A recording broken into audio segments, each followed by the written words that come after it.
আসসালামু আলাইকুম এভরিওয়ান, কেমন আছেন সবাই? আশা করি সকলেই ভালো আছেন, সুস্থ আছেন।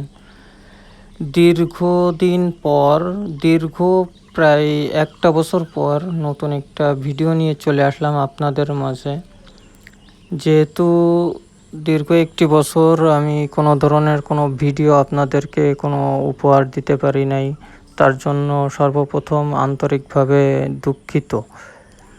এবং তার সাথে এটাই জানাই যে আপনারা সকলেই জানেন যে আমি বর্তমানে আমার যে ঘের আছে, পুকুর আছে, যে মাছ চাষ করি সেগুলোরই আপডেট আপনাদের মাঝে সবসময় তুলে ধরি। যার কারণে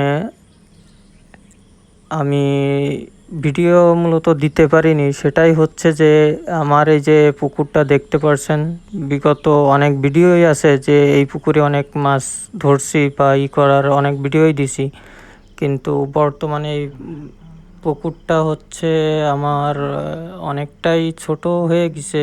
এমনকি কাটাইছি একটু ভ্যাকুয়াম দিয়ে বা স্কো দিয়ে, যার পর থেকে আমার পুকুরে আর পানি থাকতেছে না। এই সমস্যার কারণেই মূলত আমি আপনাদেরকে কোনো ধরনের কোনো আপডেট দিতে পারতেছি না। অনেক চেষ্টা করতেছি, তা সত্ত্বেও কোনো ধরনের কোনো পানি আমি পুকুরে রাখতে পারতেছি না। যাই হোক, এখন থেকে আবার সকলেই সকল ভিডিও